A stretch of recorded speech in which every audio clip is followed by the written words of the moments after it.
Assalamualaikum warahmatullahi wabarakatuh. Perkenalkan, nama saya Rismayani dengan NIM 09105803190013. Semester 6 Program Studi Ilmu Pemerintahan Fakultas Ilmu Sosial dan Ilmu Politik Universitas Muhammadiyah Sidene Rapang. Baiklah, pada video kali ini saya akan menjelaskan mengenai kebijakan publik.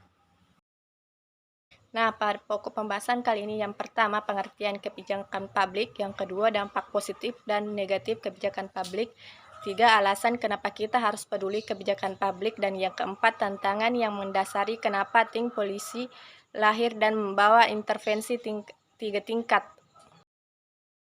Tahu nggak sih teman-teman, banyak masyarakat awam yang berkomentar bahwa kebijakan publik itu merupakan suatu yang abstrak, tidak jelas sosoknya, kabur, tidak berkaitan langsung dengan kehidupan sehari-hari, dan lain sebagainya. Nah, yang kedua, dampak positif dan negatif kebijakan publik. Contoh dampak positif hasil dari kebijakan publik, misalnya yang pertama, biaya fisikal untuk bepergian ke luar negeri yang dulu kita bayar mahal, sekarang dihapus. Dan yang kedua, sebagai pegawai negeri kita mendapatkan remunerasi. Dan yang ketiga, kenaikan gaji berkala atau kenaikan jabatan istimewa dan instansi tempat kita bekerja. Dan yang keempat, sebagai pelajar atau mahasiswa akademisi kita diakui, dan karena hal ini kita memperoleh beasiswa dari negara. Dan yang kelima, kebijakan yang paling membahagiakan baru-baru ini adalah PPKM dihapuskan. Publik. Contohnya yaitu yang pertama, nilai uang tabungan atau deposito yang kita miliki merosot tajam gara-gara nilai nominal mata uang rupiah tiba-tiba dipotong. Yang kedua, ongkos transportasi umum tiba-tiba naik. Dan yang ketiga, harga minyak sekarang naik. Dan yang keempat, pemadaman listrik makin sering dilakukan secara bergilir. Dan yang kelima, barang-barang konsumsi tertentu dari produk-produk asing membanjiri pasar domestik, menggusur produk-produk lokal.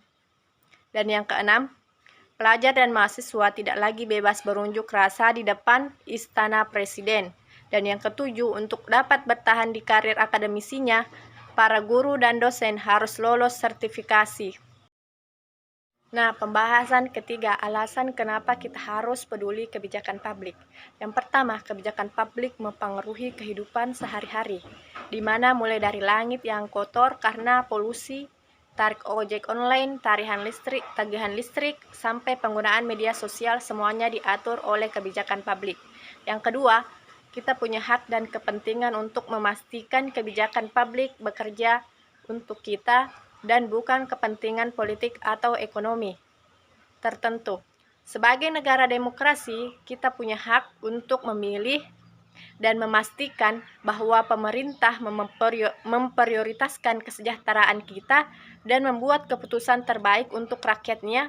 Dan yang ketiga, cobaan abad ke-21 lebih kompleks dan butuh kolaborasi lintas sektor, dari penanganan pandemi, krisis iklim, sampai transisi digital, akan lebih efektif jika pemerintah bergerak bersama sektor swasta, masyarakat, dan akademisi, sehingga kebijakan yang diciptakan akan lebih inklusif dan membawa solusi yang tepat. Pembahasan yang keempat, tantangan yang mendasari kenapa tim polisi lahir dan membawa interferensi tiga tingkat. Yang pertama, insight. Melalui insight, kami menyajikan analisis praktis dan berkualitas sebagai kerangka dan inspirasi bagi pemandu kebijakan. Yang kedua, akademi. Dengan akademi, kami membuka pintu bagi profesional muda dan sektor publik, swasta, dan sipil untuk menambah pengetahuan teknis dan strategis tentang kebijakan publik. Yang ketiga, community. Lewat community, kami membuka ruang bagi masyarakat untuk berpartisipasi dan berhimpun dalam topik-topik kebijakan publik. Nah, sekian dan terima kasih. Wassalamualaikum warahmatullahi wabarakatuh.